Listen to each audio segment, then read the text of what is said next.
The Chief Minister of Maharashtra has also taken stock. He's issued a statement. He says he's given an update saying that the injured have been rushed to the hospital. Several are, it's feared that several have drowned. Rescue operations are underway. The Chief Minister is also getting updates on the rescue operations. You saw the pictures of the rescue operations come in, but before that, let's listen into what the Chief Minister said. मावळमध्ये जो काही एक pool तुटल्याची दुर्घटना झालेली आहे, आता मी विभागीय आयुक्त, तहसीलदार आणि पोलीस कमिशनर यांच्याशी बोललो आहे. आता प्राथमिक माहिती एवढीच आहे की हा पूल तुटलेला आहे. त्याच्यामध्ये काही लोक जखमी झाले. त्या जखमींना हॉस्पिटलमध्ये नेलेलं आहे आणि त्यासोबत काही लोक अडकलेले आहेत. त्यांच्याकरता एनडीआरएफची टीम त्या ठिकाणी पोहोचते आहे. त्यांना रेस्क्यू करण्याकरता काही लोक वाहून गेल्याची शक्यता आहे. अजून त्या संदर्भातलं पूर्ण कन्फर्मेशन मिळालेलं नाही किंवा कॅज्युअल्टीजच्या संदर्भातलं पूर्ण कन्फर्मेशन मिळालं नाही. त्यामुळे या क्षणाला त्याबद्दल बोलणं हे योग्य ठरणार नाही. पूर्ण माहिती याची मिळाल्यानंतर याच्यावर आपल्याला माहिती देता येईल. आता प्रशासन तातडीनं सगळी मोबिलायझेशन करून आणि लोकांना कसा दिलासा देता येईल अशा प्रकारचा प्रयत्न चाललेला आहे. My colleague Rucha is joining us. She's tracking the latest on the rescue operations. Rucha, what's the latest that you're tracking from the ground? The Chief Minister has now taken stock.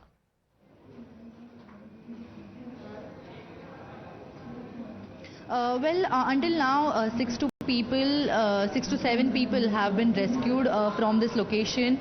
Now we are seeing that the bridge has collapsed, and the people who were stuck under the bridge have been taken out, and they are in seriously injured condition. They have now been taken to the nearest hospital.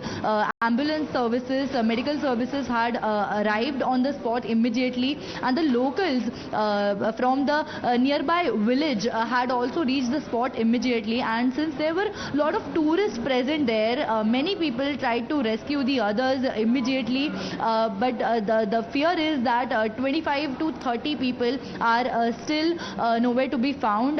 They are said to have drowned away with the flow, and as we can see, the Indrayani river's flow is very high, which has become a reason that people it is going to be difficult to find those people. Now NDRF has also reached the spot. The search operation for those who are said to be drowned away is going on, and it is going to be a challenge since the rains are also heavily reported in the Ghats of Pune, and it was already orange alert issued by the Indian Meteorological Department. And during this weather, the people had gone there, and the iron bridge, which was said to be very old, was not in good condition, and due to the heavy rainfall and due to the force of the river, the bridge has collapsed, and the people fell into the river and are now being rescued by the NDRF as well as